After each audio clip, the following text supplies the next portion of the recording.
सभी हाथ जोड़िए, मंगलाचरण करेंगे। उसके बाद मैं आपसे सब 7 भयों के बारे में पूछूंगा। हाँ जी।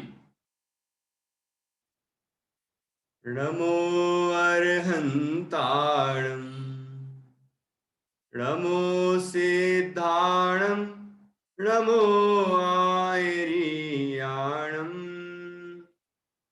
नमो अध्यायाणं, नमो लोये सव्यसाहुणम्।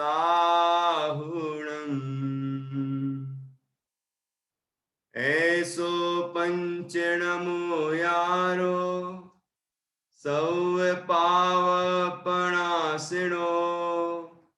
मंगलाणं च सव्येसिं परमं हो हि मंगलम्। चत्तारि मंगलम् अर्हन्ता मंगलम्, सिद्धा मंगलम्, साहु मंगलम्, केवलीपणतो धम्मो मंगलम्। चत्तारि लोगोत्तमा अर्हन्ता लोगोत्तमा, सिद्धा लोगोत्तमा, साहु लोगोत्तमा, केवलीपणतो धम्मो लोगोत्तमो। चत्तारि शरणं पवज्यामि अर्हन्ते शरणं पवज्यामि, सिद्धे शरणं पवज्यामि, साहु शरणं पवज्यामि, केवलीपणतं धम्मं शरणं पवज्यामि, केवलीपणतं धम्मं शरणं पवज्यामि, केवलीपणतं धम्मं शरणं पवज्यामि, केवलीपणतं धम्मं शरणं पवज्यामि।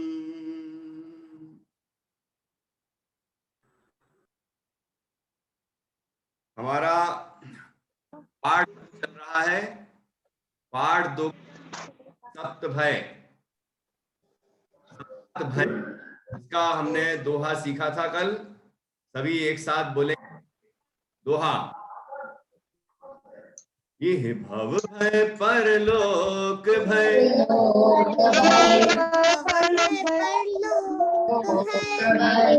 मरण वेदना जाय,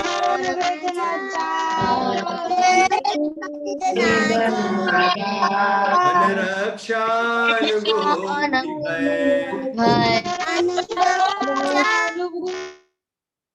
अकस्मात भय साथ, अकस्मात भय साथ। इस तरह हमने दोहा सीखा था और इसमें हमने 7 भयों के नाम सीखे थे। कौन कौन से?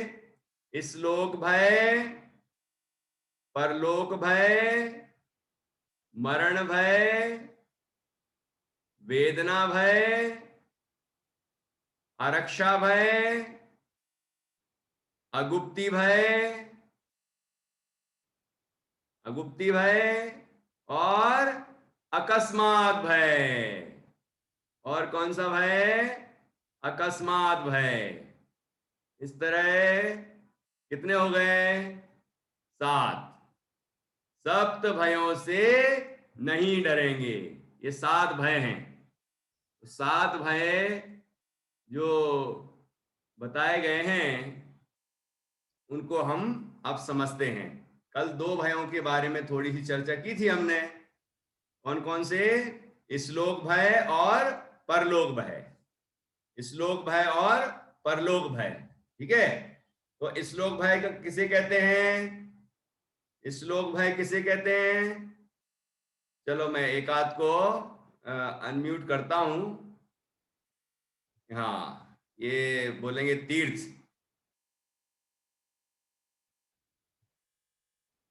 तीर्थ का पंडित जी, श्लोक बोलिए। भय उससे कहते हैं, मतलब जो इस श्लोक में हम भय करते हैं, इस श्लोक से संबंधी भय कि श्लोक। मुझे कुछ हो तो नहीं जाएगा। श्लोक का अर्थ क्या है?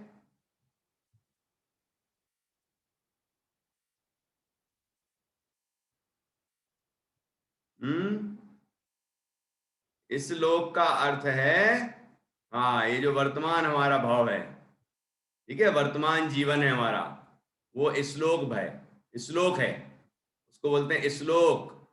ठीक है, श्लोक मतलब इस लोक, ये वाला, ये जन्म हमारा, ये भाव जो वर्तमान भाव है, इसको बोलते हैं श्लोक।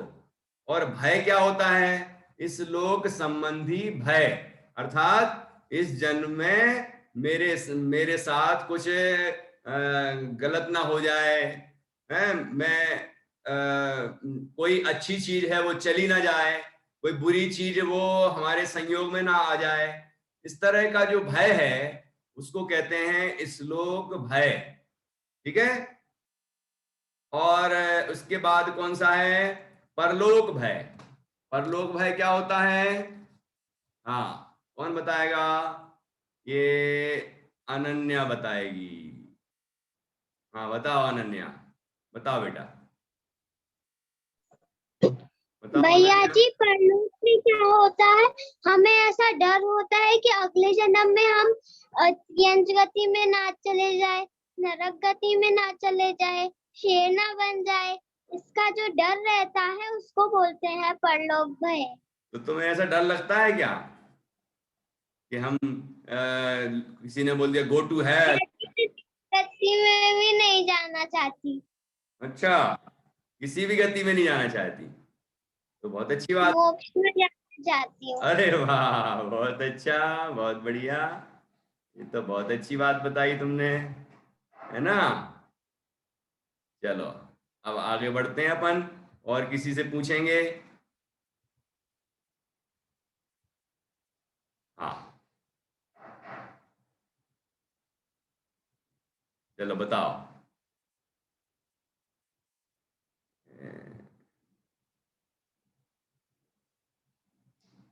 अब बताएंगे,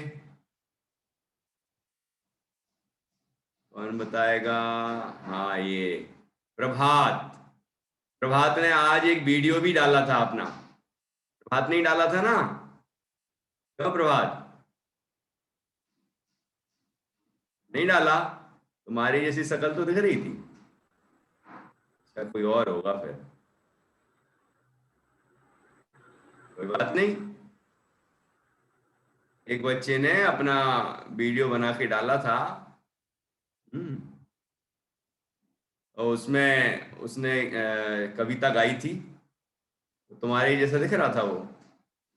चलो ठीक है, तो अब कौन कौन गाएगा, कौन बोलेगा? परलोक भय नहीं, परलोक भय तो अनन्या ने बहुत अच्छा बता ही दिया, है ना। अब मुझे 7 भयों के नाम पूछना है आपसे, ठीक है। साध्या बताएगी, साध्या, साध्या कहाँ दिख रही है? साध्या बांसवाड़ा, मुझे दिख नहीं रही है, मैं ढूंढ रहा हूं। अब भी ढूंढ लूंगा। अब आप लोग डिसिप्लिन नहीं रहते हैं, नहीं तो मैं सबको अनम्यूट करके बैठ जाऊं और सब जिसका नंबर जिसका नाम लूं वो बच्चा ही बोले, तो ठीक रहेगा। लेकिन कुछ बच्चे कुछ पूछने लग जाते हैं, कोई कुछ बताने लग जाता है, ध्यान रखते नहीं, इसलिए मुझे सबको म्यूट करके रखना पड़ता है। चलो ठीक है, तो ओजस्वी तुम बताओगी क्या? दोहा, दोहा सुनाओगी? ओजस्वी नहीं सुनाएगी? हाँ सुनाओ। यह भव भय परलोक भय, मरण वेदना जात, अनरक्षा अनगुप्ति भय, अकस्मात भय साथ। क्या बात है, बहुत बढ़िया, बहुत बढ़िया, बहुत अच्छा बताया, बहुत अच्छा बोला। इस तरह से आपने बहुत ही अच्छा सुनाया है। अब सभी बच्चों को मैं अनम्यूट करूंगा, तो सभी जोरदार तालियां बजाएंगे। हाँ, इन बच्चों के लिए, चारों बच्चों के लिए जोरदार तालियां बजाएंगे। बजाइए बजाइए जोरदार तालियां। बहुत अच्छा, शाबाश। अब इसके बाद हम आगे के भाइयों को समझेंगे, ठीक है? हाँ, चलो अब देखिए अपन अगले जो भय हैं उनको भी समझ लेते हैं।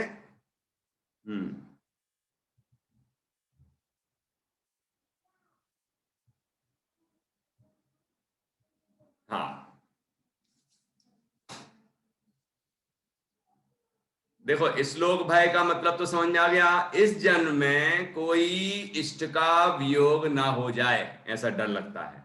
इष्ट का मतलब है जो हमारे मन को अच्छी लगे, जो चीजें हमारे मन को अच्छी लगे, ऐसी जो चीजें हमारे पास हैं, है ना, हमारा घर है, हमारा परिवार है, हमारे जो भी चीजें हैं वो छूट ना जाए, ठीक है, वो चली ना जाए कहीं, ऐसा हमें डर लगता है, ठीक है। इष्ट, इष्ट का मतलब समझते हैं? इष्ट शब्द शास्त्र में आता है। इष्ट का अर्थ होता है जो हमारे मन को अच्छा लगे, है ना, वो इष्ट कहलाता है।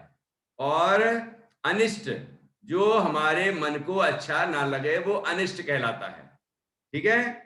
तो कोई दुनिया में इष्ट और अनिष्ट चीजें होती नहीं है, लेकिन हमारे मन को कोई चीज अच्छी लगती है, कोई चीज बुरी लगती है, इसीलिए ऐसा कहा जाता है कि हमारे मन को जो अच्छा लगे उसे इष्ट कहते हैं, ठीक है, किसी वस्तु को। और जो हमारे मन को बुरा लगे ऐसी चीजों को अनिष्ट कहते हैं। तो इष्ट का हो जाए संयोग, संयोग मतलब वो चीजें हमें मिल जाएं, हमारे पास आ जाएं। और अनिष्ट का हो जाए वियोग, सॉरी, इष्ट का हो जाए वियोग, इष्ट अच्छी चीजें हमारी चली जाएं। और वियोग, अनिष्ट का हो जाए संयोग, मतलब बुरी चीजें हमारे संयोग में, मतलब हमारे आसपास आ जाएं, तो उसको बोलते हैं इष्ट का वियोग, अनिष्ट का संयोग। इष्ट का वियोग, अनिष्ट का संयोग। जैसे आजकल ये चीजें बहुत चल रही हैं, हमारे जो अच्छे अच्छे लोग हैं, उनके किसी कोई बीमार हो जाता है, कोई कोई किसी की मृत्यु हो जा रही है ना, इस तरह से कुछ भी हमें सुनने को मिलता है, तो इससे हमें बड़ा डर लगता है, बड़ा दुख होता है। लेकिन ऐसा हो ना जाए इसका डर भी लगता है, हमारा कोई प्रिय हमसे बिछुड़ ना जाए, ऐसा हमें निरंतर डर लगता है। और कोई संक्रमित व्यक्ति हमारे आसपास ना आ जाए, हमसे टच ना हो जाए, उसका संक्रमण हमें ना हो जाए, ऐसा भी हमें बार बार लगता है। तो ये जो चीजें, ये क्या है? ये भय, ये जो भय है इसको बोलते हैं श्लोक भय, इसको बोलते हैं श्लोक भय। इसलिए भयभीत नहीं होना। अब वो भयभीत कैसे नहीं होंगे, वो मंत्र भी हम आपको बताएंगे, वो उपाय भी जिनवाणी में बताया गया है, उसकी चर्चा भी हम अभी करेंगे, ठीक है। पहले हम समझते जाएं कि ये भय क्या है। तो पहला है श्लोक भय, दूसरा है परलोक भय। परलोक भय, परलोक भय मतलब अगले जन्म संबंधी भय, कि कहीं मैं मेरी बुरी स्थिति ना बन जाए, मैं दुर्गति में न चला जाऊं, और मेरा कोई वहां पता नहीं क्या होगा मेरे साथ, मुझे अच्छा घर, मुझे अच्छा परिवार मिलेगा कि नहीं, कौन सी गति मिलेगी, है ना, मैं नरक में नहीं चला जाऊं। ये ऐसा जो डर लगता है अंदर में, हमारे मन में जो डर बैठा हुआ है, डर लगता है, ये सब। हाँ देखो, उपाय अच्छे करने के उपाय तो नहीं करता जी, बस डरता रहता है, डरता रहता है, अरे मैं यहाँ ना चला जाऊं, वहां ना चला जाऊं, ये ना हो जाए, वो ना हो जाए। ये करना चाहिए कि हम ऐसे कार्य ही ना करें कि हमें दुर्गति में जाना पड़े, हमें बुरे संयोग मिले, हमारी हीन गति हो, है ना। हम ऐसे कार्य ही ना करें। कार्य तो करना छोड़ता नहीं है, कार्य बुरे काम करना तो छोड़ता नहीं है, और सोचता है कि बुरा फल ना मिले, बुरा फल ना मिले, बुरा फल ना मिले। अरे बुरे काम करेंगे तो बुरे फल मिलेंगे ही, जब बीज बबूल का बोएंगे तो बबूल के ही पेड़ उगेंगे ना, आम का बीज बोएंगे तो आम के पेड़ मिलेंगे। जैसा बोया बीज बबूल का, आम कहां से होए? तो हम उपाय अच्छे ना करें और फल की इच्छा करें कि अच्छा अच्छा हो जाए, है ना। तो ये जो हमारी सोच है ये ठीक नहीं है।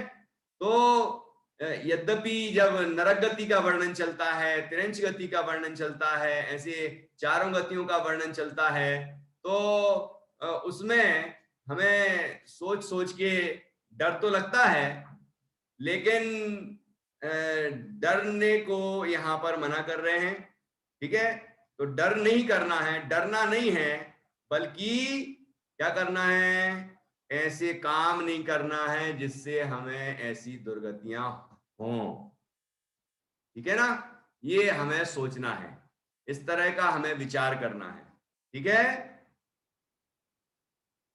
तो देखिए अब ये दो हो गए, दो भय हो गए ना, श्लोक भय, परलोक भय। और तीसरा भय क्या है? ये भव भय, परलोक भय, मरण भय। अभी मरण भय जीवों को सबसे ज्यादा हो रहा है, मरण भय सबसे ज्यादा हो रहा है। मरने का डर लगता है, ऐसा ना हो कि मैं मर जाऊं। कि आत्मा कभी मरता है क्या? आत्मा कभी मरता है क्या? आत्मा तो नहीं मरता, मतलब हम कभी नहीं मरेंगे। ये शरीर के छूटने का नाम मरण है। मरण की परिभाषा क्या दी शास्त्र में? मरण किसे कहते हैं, मृत्यु किसे कहते हैं? शरीर के छूटने को मरण कहते हैं। इतनी सी परिभाषा है। और कोई ऐसा है कि जिसका शरीर छूटेगा ही नहीं? इस जीवन में ये जन्म लिया है तो मृत्यु होगी ही नहीं, ऐसा कोई दुनिया में है क्या? नहीं, ऐसा तो कोई दुनिया में नहीं है, क्योंकि जन्म हुआ है तो मृत्यु भी होगी ही होगी। ये देह का संयोग हुआ है तो देह का वियोग होगा ही होगा, ये गारंटी है, ये फैक्ट है। इसको कोई दुनिया की ताकत नहीं बदल सकती। भगवान अरहंत जो होते हैं उनका भी शरीर होता है कि नहीं होता है? अरहंत भगवान का शरीर होता है कि नहीं? तो उनको भी शरीर छोड़ना पड़ता है कि नहीं पड़ता है? उनका भी शरीर छूटता है ना, उसको ही तो निर्वाण कहते हैं। शरीर छूट जाता है और आत्मा सिद्ध अवस्था में पहुंच जाता है। अरहंत के बाद क्या बन जाते हैं? वो सिद्ध। सिद्ध भगवान अशरीरी होते हैं। अशरीरी सिद्ध भगवान आदर्श तुम ही मेरे, हम पढ़ते हैं ना।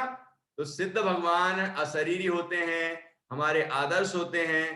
तो अब सिद्ध भगवान जो हैं उनका ना कभी जन्म होगा और ना कभी मृत्यु होगी। वो जन्म मरण से छूट गए, संसार से छूट गए हैं अब, और दुखों से छूट गए हैं, कर्मों से छूट गए हैं। अब वो अनंत काल सुखी रहेंगे।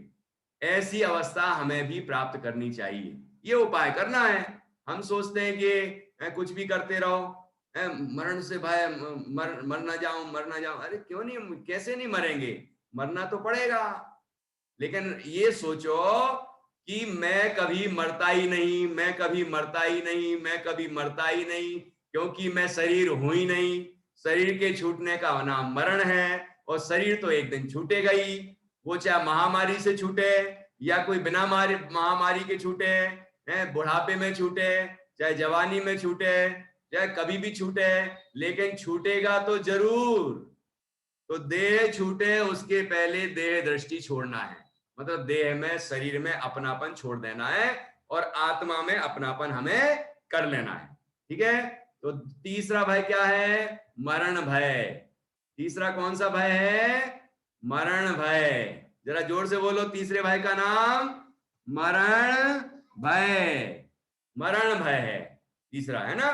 तो तीन हो गए, श्लोक भय, परलोक भय, मरण भय। ठीक है, अब मैं पूछूंगा कि कौन कौन सा भय हमें लगता है, लगना चाहिए कि नहीं चाहिए ये नहीं पूछूंगा, वो बाद में पूछूंगा। पहले ये पूछूंगा कि हमें कौन कौन सा भय लगता है, ये मैं आपसे पूछूंगा जरूर। ठीक है, अब चौथे नंबर का कौन सा है? वेदना भय। ये वेदना भय क्या होता है? समर्थ, वेदना भय क्या होता है? वेदना का मतलब है पीड़ा, वेदना का मतलब है तकलीफ। तो ये क्या है? वेदना भय में ऐसा विचार करता है जीव, मैं बीमार ना हो जाऊं। यहां पर रोग की बात है। वेदना भय में चौथा भय है ना, जो कोई रोग ना हो जाए मुझे, कोई बीमारी ना हो जाए मुझे, है ना, कोई वायरस मुझे पीड़ित ना कर दे, शरीर शरीर शरीर में कोई बीमारी ना प्रवेश कर जाए। इस तरह का भय, इस तरह का डर हमें लगता है। तो ये जो डर है ना, इसको बोलते हैं वेदना भय। कौन सा भय है ये? वेदना भय है। तो चौथे नंबर का भय कौन सा है? वेदना भय। और ये भय अभी सबको, ज्यादातर लोगों को चल रहा है।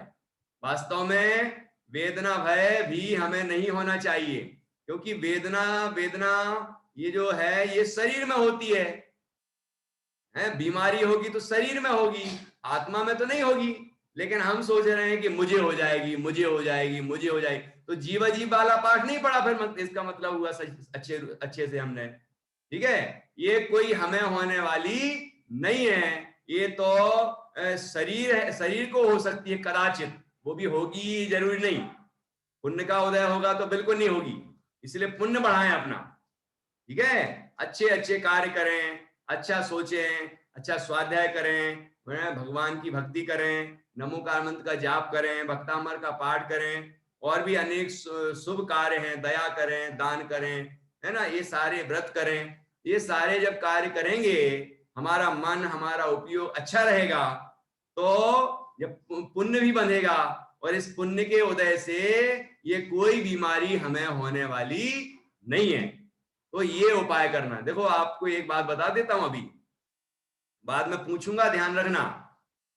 आचार्य कुंद स्वामी ने बताया है कि इस शरीर के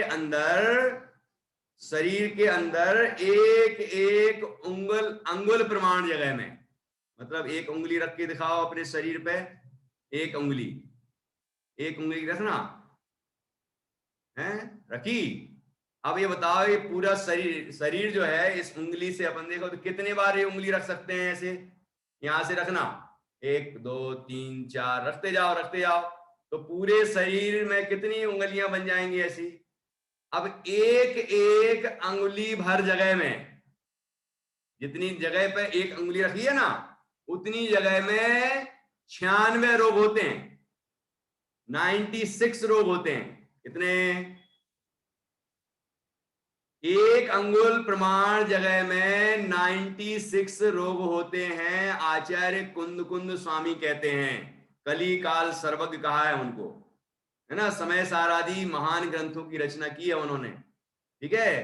तो वहां आचार्य कहते हैं कि एक एक अंगुल प्रमाण जगह में, मतलब एक एक अंगुली भर जगह में 96 रोग होते हैं। तो पूरे शरीर में कितने रोग होंगे? मल्टीप्लाई बाय, जितनी जगह, जितनी उंगलियां रखी आपने पूरे शरीर पर, कोई गिनने मत बैठ जाना, एक अंदाज लगाओ कि कितनी सारी उंगलियां भर ये शरीर होगा अपना, है ना। इतने पूरे शरीर में कितनी सारी बीमारियां हैं। अब आप कहोगे यार, आप यार क्या बात करते हो, आचार्य कुंद स्वामी ने ऐसी बात कही, मैं तो बिल्कुल स्वस्थ हूं। तो उसका कारण ही बता देता हूं आपको, कि ये नहीं कहा है कि बीमारी सारी जागी रहेंगी, मतलब जाग जाती हैं, मतलब जैसे उनको अनुकूल वातावरण मिलता है तो परेशानियां पैदा हो जाती हैं। अच्छा, शरीर में, हमारे शरीर में कफ होता है कि नहीं होता है? मतलब सर्दी, भले ही अब किसी को ज्यादा हो जाती है तो कहते हैं सर्दी हो गई, वैसे तो कफ सबको निकलता है, नाक से कि मुंह से, कहीं ना कहीं से निकलता ही है। और भी अनेक चीजें हैं तो होते ही हैं, गैस है, वात पित्त कफ। तो ये वायु का अंदर में जो गैस बनती है, अब किसी के बैलेंस रहती है, किसी की ज्यादा हो जाती है, ऐसे ही गर्मी बढ़ती है तो गर्मी तो होती है, किसी को ज्यादा हो जाती है, किसी को कम रहती है।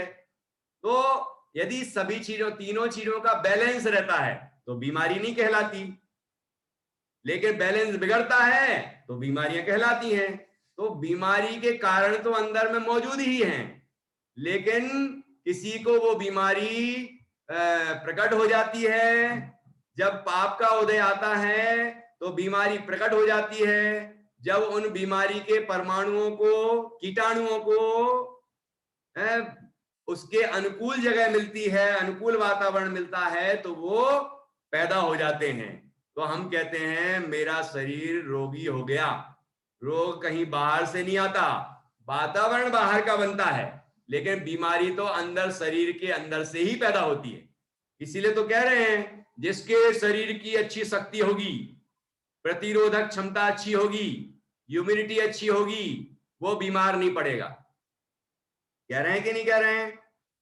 तो इसका मतलब क्या हुआ कि यदि हमारा शरीर कमजोर हुआ और वातावरण उसके प्रतिकूल मिला तो शरीर में बीमारियां पैदा हो जाएंगी।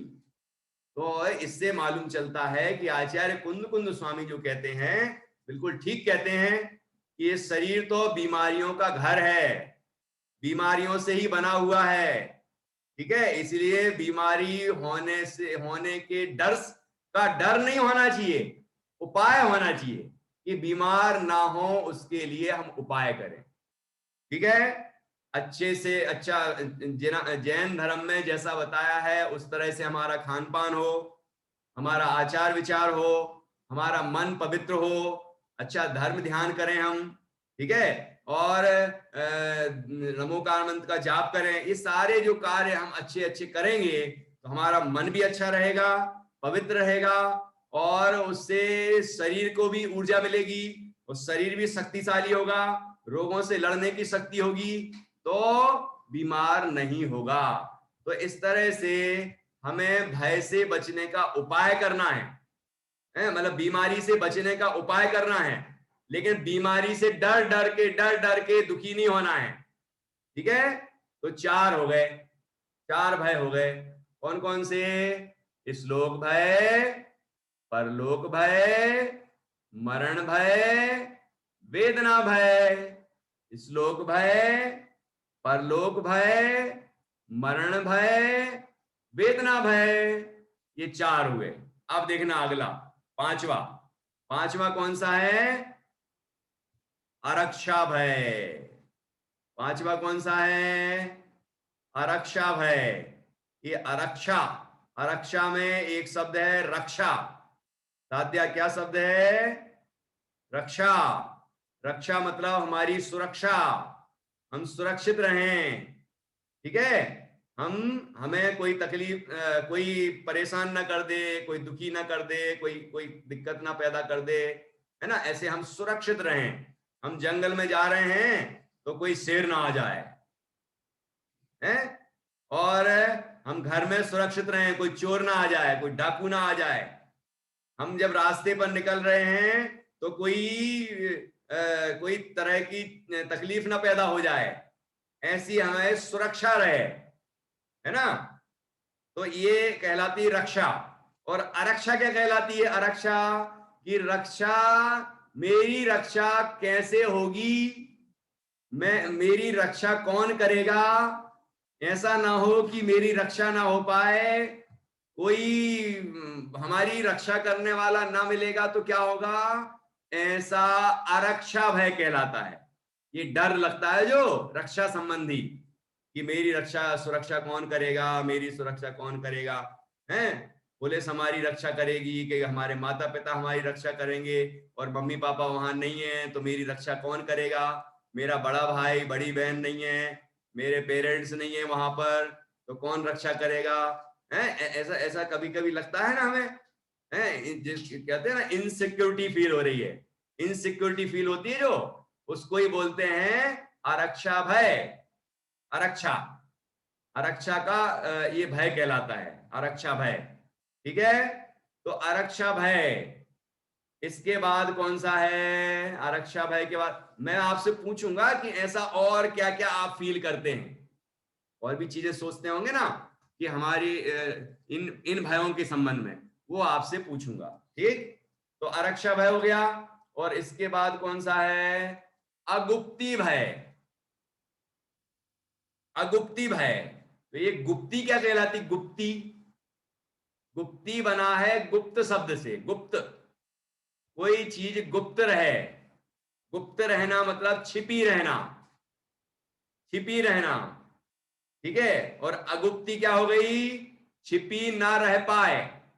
मतलब यदि मैं कोई काम कर रहा हूं तो ऐसा तो नहीं कोई देख रहा हो, है?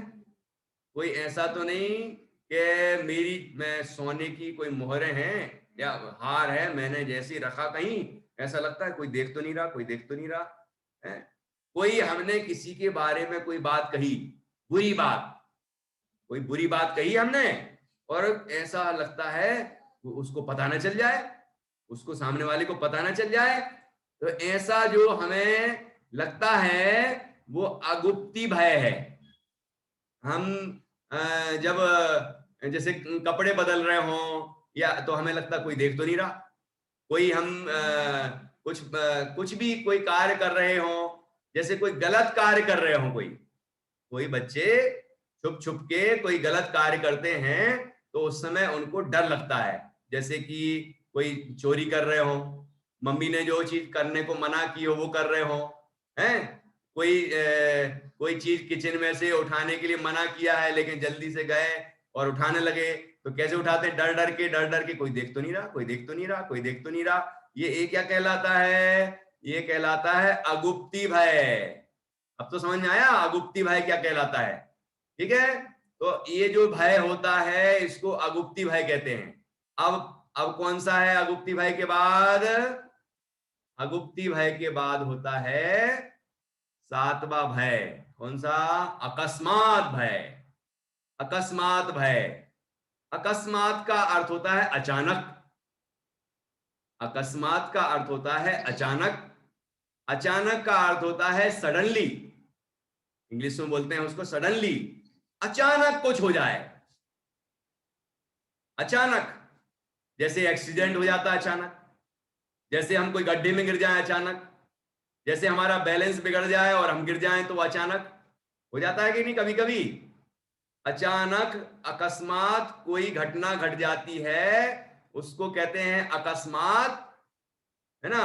और अब भय क्या है? अकस्मात, अकस्मात घटना घटना तो अलग बात है, लेकिन अकस्मात का भय क्या है कि अभी हुआ नहीं है कुछ भी, लेकिन ऐसा बार बार बार बार बार बार लगता है ऐसा ना हो जाए, ऐसा ना हो जाए, ऐसा ना हो जाए। हम गाड़ी पे बैठे हैं, चला रहे हैं, गिर ना जाऊं, रोड पे चल रहे हैं, ऐसा लगता है कोई पीछे से ठोक ना दे, है? कोई कोई गाड़ी हमारे पीछे से हमें टक्कर नहीं मार दे।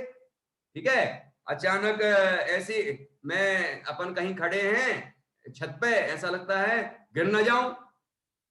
ये जो लगता है डर, अचानक कुछ ना हो जाए ऐसा जो डर लगता है उसको कहते हैं अकस्मात भय। क्या कहते हैं उसको? अकस्मात भय।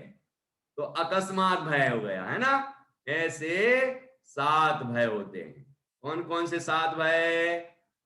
ये भव भय, परलोक भय, ये भव भय, परलोक भय, मरण वेदना जात, अनरक्षा अनगुप्ति भय, अकस्मात भय सात। अनरक्षा अनगुप्ति भय, अकस्मात भय सात।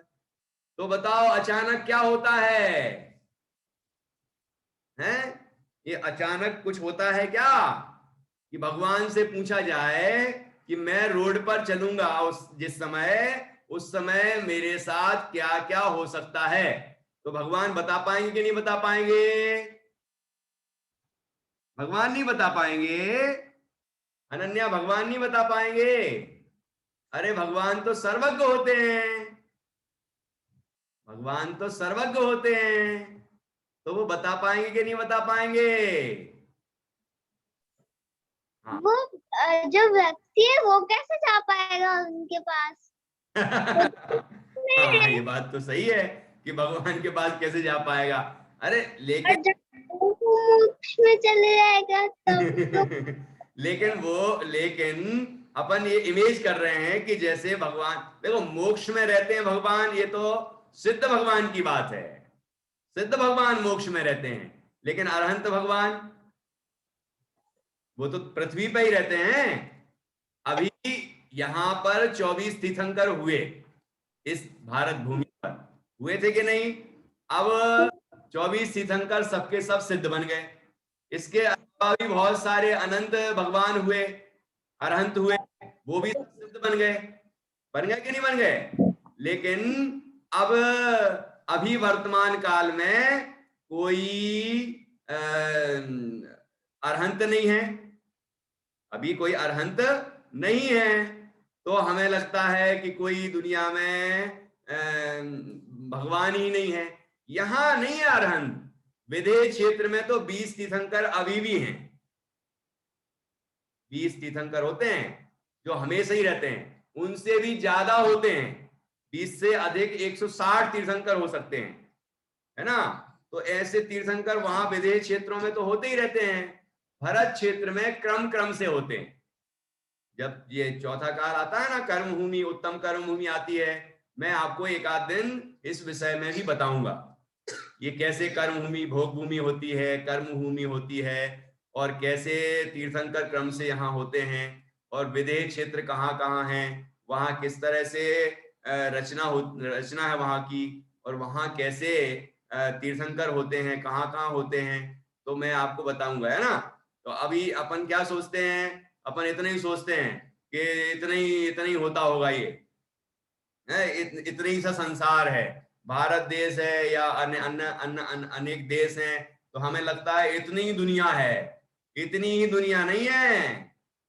दुनिया कितनी बड़ी है? दुनिया कितनी बड़ी है आपको पता है? दुनिया बहुत बड़ी है, ठीक है ना? दुनिया जो है वो, उसको 3 लोग को दुनिया कहते हैं।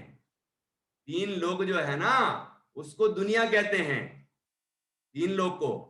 और 3 लोग के बाहर अनंत आकाश है, अनंत आकाश है, अनंत आकाश है, वो भी दुनिया है, ठीक है? इतना बड़ा विश्व है। इस मध्य लोक में असंख्यात द्वीप समुद्र हैं, है ना? ये भारत क्षेत्र है, जम्बू द्वीप का भारत क्षेत्र है, उसमें भी अभी भारत क्षेत्र का भी थोड़ा सा हिस्सा अपन को मालूम है, जिसमें इतने 170 कितने देश हैं, है ना? भारत के अलावा भी बहुत सारे देश हैं। तो इतना सा हिस्सा जो है वो तो भारत क्षेत्र का भी थोड़ा सा हिस्सा है, इससे भी बड़ा है भारत क्षेत्र, है ना? और भरत क्षेत्र भरत हेमवत हरि विदे रम्य कारणवत ऐरावत तत्वार सूत्र में सब बताए हैं। तो आप अभी तो अपने मम्मी पापा से पूछना, दादा दादी से पूछना, उनको मालूम होगा। और बाद में जब एक अपना चैप्टर आएगा तो हम आपको थोड़ा सा संक्षेप में बताएंगे, ठीक है? पर धीरे धीरे आप जैसे बड़े होते जाएंगे तो आपको बहुत सारी बातें मालूम चलेंगी। अब आपको ऐसा लगता है इतना सब कैसे होता होगा, ये तो गप्पे होंगी, गप्पे। ये गप्पे नहीं है क्या अनन्या? ये गप्पे नहीं मार रहे हम। मैं आपको एक छोटा सा दोहा बोलता हूं, कहानी सुनाता हूं, ध्यान से सुनना। इसी संबंध में, एक मेंढक था और एक हंस था, हंस, ठीक है? वो दोनों आपस में बात कर रहे थे। तो एक दिन हंस मेंढक के घर गया। मेंढक का घर कहाँ होता है? कुआ। मेंढक प्राय वैसे तो बहुत जगह होता है, लेकिन अब मेरी कहानी में वो कुएं में है, ठीक है? कुएं का मेंढक है वो, कुएं का मेंढक। तो अब कुएं में वो मेंढक रहता है, कुआ उसका घर है। और कुआ कितना सा होता है? कितना होता है? छोटा सा कुआ होता है। तो वो मेंढक हमेशा इतना ही सोचता है कि कुआ जितना है उतना ही घर होता है ना? पानी जितना भरा है ना कुएं में, इतना ही दुनिया में पानी होता है, इससे ज्यादा कुछ होता ही नहीं है। वो ऐसा सोचता है। तो उसको कहते हैं कुएं का मेंढक। कुएं का मेंढक, और शुद्ध भाषा में कहें तो कहते हैं कूप मंडूक। कूप अर्थात कुआ और मंडूक अर्थात मेंढक, तो कूप मंडूक। अब ऐसी जिसकी सोच होती है उसको बोलते हैं कूप मंडूक जैसी सोच, कुएं के मेंढक जैसी सोच, मतलब छोटी सोच। ये एग्जाम्पल हो गया उस चीज के लिए, छोटी सोच वाला। अब वो हंस कुएं के घर गया, तो हंस ने कहा कि भाई मेंढक, मित्र मेंढक, चलो हमारे घर चलते हैं एक आध दिन, हम तो तुम्हारे घर हर दिन आते हैं, है ना, तुमसे मिलने के लिए, लेकिन तुम एक आध दिन हमारे घर भी चलो। तो तुम्हारा घर कहाँ है? कि हमारा घर समुद्र है। हंस कहता है मेरा घर समुद्र है। तो कहते हैं कि समुद्र, ये समुद्र कितना बड़ा है? तो कहते हैं कि ऐसे बहुत बड़ा है।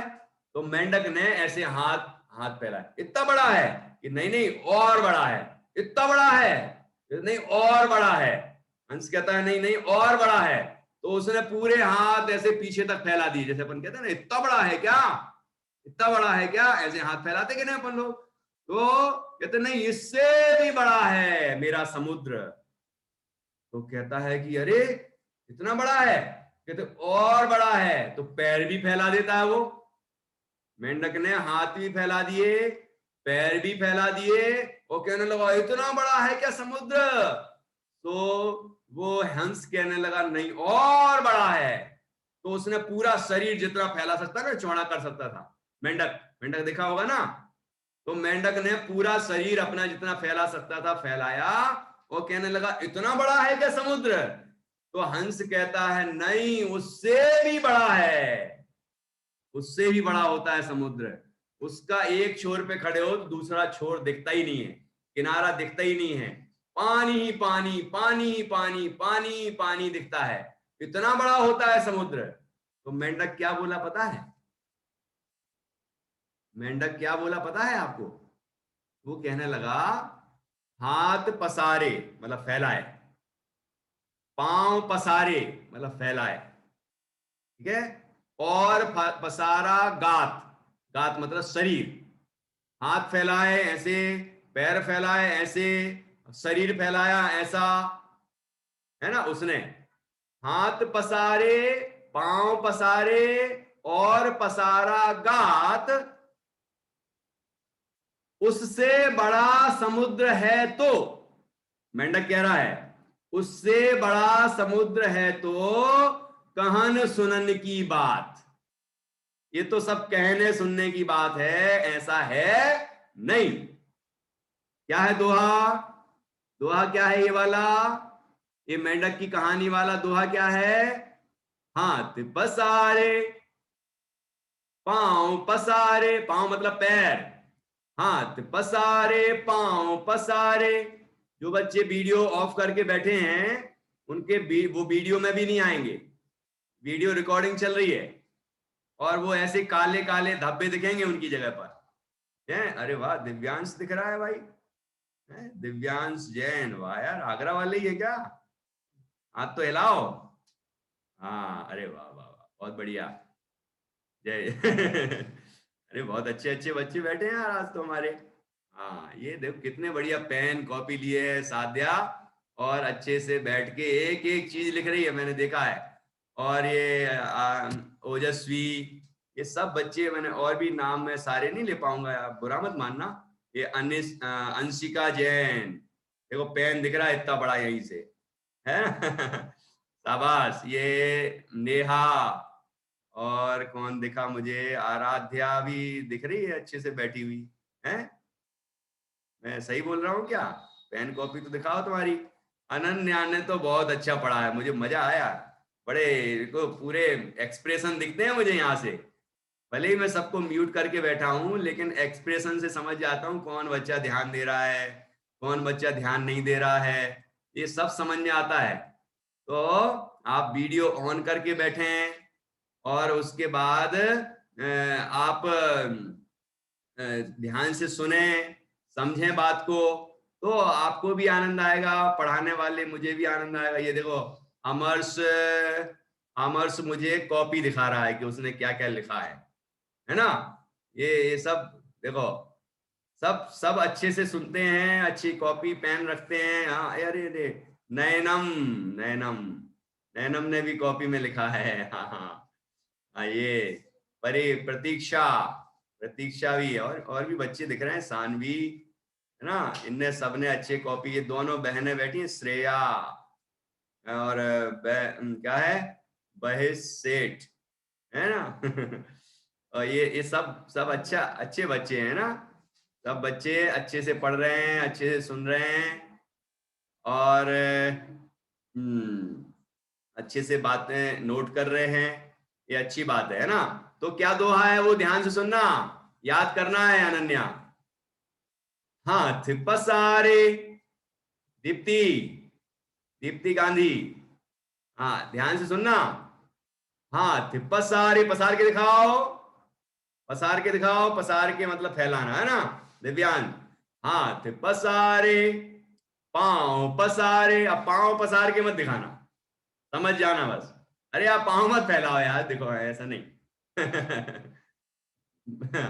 हाथ पसारे, पांव पसारे, और पसारा गात, गात मतलब शरीर, ठीक है ना।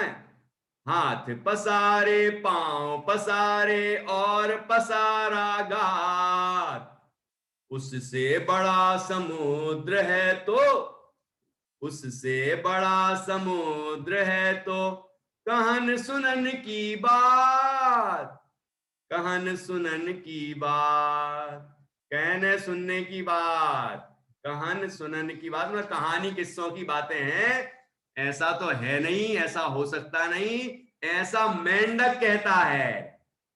ऐसा कौन कहता है साध्या, ऐसा कौन कहता है, मेंढक कहता है। अच्छा बताओ, हंस जो कह रहा है वो गलत कह रहा है क्या? क्या समुद्र बहुत बड़ा नहीं होता है? समुद्र बहुत बड़ा होता है ना। अब मेंढक ने कभी देखा ही नहीं, मेंढक ने कभी देखा ही नहीं, तो वो सोचता है कि इतना बड़ा समुद्र तो हो ही नहीं सकता, दुनिया में इतनी बड़ी चीज तो कोई हो ही नहीं सकती। उसने नहीं देखी तो सोचता है कि हो ही नहीं सकता। ऐसे हम सोचते हैं इतना बड़ा 3 लोक कैसे हो सकता है जो जैन धर्म में बताया है। 343 घनराजु अब बताएंगे आपको कभी, है ना। इतना बड़ा विश्व, इस धरती पर असंख्यात द्वीप समुद्र हैं इस मध्यलोक में, है ना। और ऐसे ऊपर जो असंख्यात तारे हैं, चंद्रमा हैं, सूर्य हैं, नक्षत्र हैं, ये सारे आकाश गंगा में इतना है। वैज्ञानिक तो अभी थोड़े से ढूंढ पाए हैं, बहुत थोड़े, बहुत से भी बहुत थोड़े, 1%, उससे अभी तो 100% ज्यादा, और भी ज्यादा है। असंख्यात मतलब क्या होता है, बहुत ज्यादा है अभी, ठीक है ना। खोज से ही रह जाएंगे, जिंदगी चली जाएगी, लेकिन पूरे पता नहीं चल पाएंगे। हाँ, यदि हम भेद विज्ञान करें, आत्मा का अनुभव करें, है ना, मुनि दीक्षा लें और आत्म साधना करें, और आत्म साधना करके सर्वज्ञ बन जाएं, भगवान बन जाएं, तो हमें सब कुछ एक साथ दिख जाएगा, ठीक है। तो वो गुड़िया कह रही थी अनन्या कि हम भगवान के पास कैसे जा सकते हैं पूछने के लिए। अरे ये तो बात हुई कि जहां भगवान विराजमान है उनसे हम पूछ सकते हैं, लेकिन हम भी तो स्वभाव से भगवान हैं। हम अपने को जाने, अपने अपने को पहचाने, तो हम भी एक दिन भगवान बन सकते हैं। नहीं बन सकते क्या? बन सकते हैं ना। वह हमने 11 शिक्षाएं पढ़ी है ना, भगवान महावीर की 11 शिक्षाएं जो बालबोध में आई हैं।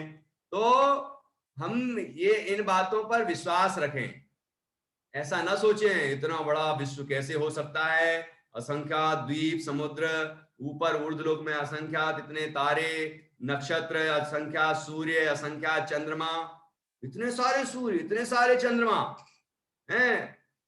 यही धरती पर जहां मध्यलोक, ये जो अपना जम्बू द्वीप है, यही 2 चंद्रमा और 2 सूर्य हैं। अब आपको तो एक ही दिखता है, वो 2 आते हैं तो एक से होते हैं, तो आपको लगता है एक ही आता होगा। वैज्ञानिक बेचारे अब ढूंढ नहीं पाए तो वो बता नहीं पाएंगे। तो आप सोचते हो कि वैज्ञानिकों ने जितना बता दिया उतनी ही दुनिया है। ऐसा नहीं है। भगवान सर्वज्ञ ने ये सारी चीजें अपने ज्ञान से, दिव्य ज्ञान से सब जानी है, और ऐसा ज्ञान स्वभाव हम सबका है। हम सब भी ऐसे केवल ज्ञान को पा सकते हैं, प्रकट कर सकते हैं। इसलिए ऐसा ना सोचें कि कैसे पता लगेगा, ये तो कहने सुनने की बात है। कूप मंडूक ना बने। क्या नहीं बने अमर्ष? क्या नहीं बने? कूप मंडूक नहीं बने। कुएं के मेंढक नहीं बनना है हमें। नव्या, क्या नहीं बनना है? कुएं के मेंढक नहीं बनना है, मतलब छोटी सोच वाला नहीं बनना है।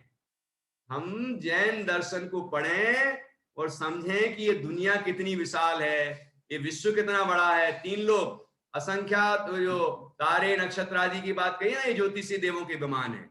उसके बाद फिर वैमानिक देवों के विमान है, सौधर में एहसान, सानत कुमार, मान जैसे बहुत सारे है ना ऊर्ध्वलोक में।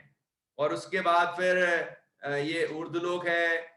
फिर उसके बाद फिर सिद्धालय है, सिद्ध भगवान रहते हैं वहां पर, ऐसा विशाल। और नीचे नरक भूमियां हैं, नीचे 3 लोक का वर्णन आपको जब पढ़ाएंगे तो ये सब बातें आपको मालूम चलेंगी। ठीक है, इतनी विशाल विशाल चीजें हैं दुनिया में। हम जैसे सुनेंगे तो हमें लगा ऐसा भी हो सकता है क्या, ऐसा भी हो सकता है क्या, ऐसा लगेगा हमें।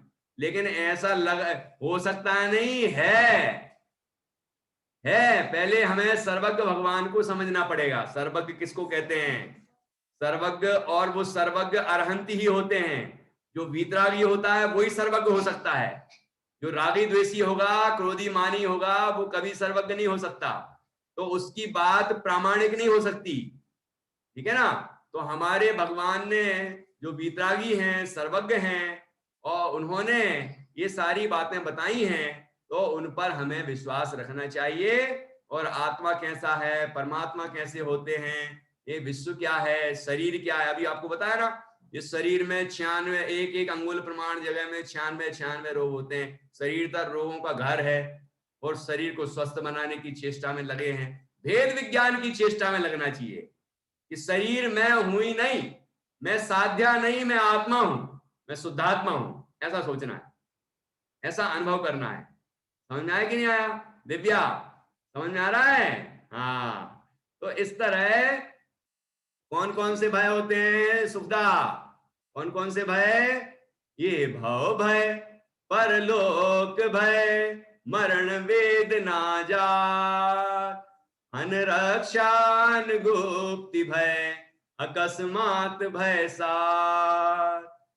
हाँ, ये अनन्या ने तो बहुत अच्छे से बोला। अब वो मेंढक वाली कहानी का भी दोहा बोल दो जरा। हाँ बोलो जरा। अब अपने क्लास का समय हो चुका है। आज थोड़ा सा मेरी वजह से ही थोड़ा लेट हो गया था, इसलिए मैंने लेट तक ले लिया। लेकिन अब टाइम अपना हो गया है, अपन दोहा एक बार फिर से बोलते हैं। हाँ, भव्या जी, क्या भैया जी, दोहा एक और बात बताया, बता दीजिए। हाँ बता ही तो रहा हूँ, देखो सुनो, तुम्हारी आवाज मैंने सुन ली। हाथ पसारे, देखो ऐसे याद रखो, याद रखो जल्दी, अब भी याद हो जाएगा। हाथ पसारे, पांव पसारे। पाव फैला के मत बताओ, नहीं नहीं नहीं नहीं, ऐसा नहीं बताना है। हाथ पसारे, पांव पसारे, और पसारा गात। गात मतलब शरीर। इससे बड़ा समुद्र है तो, इससे बड़ा समुद्र है तो, कहन सुनन की बात, कहन सुनन की बात। ऐसा मेंढक कह रहा है, ऐसा है नहीं, है ना, ध्यान रखना। नहीं तो सोचो कि पंडित जी ने ऐसा बताया, ये सब कहने सुनने की बातें हैं। ऐसा नहीं है, है ना?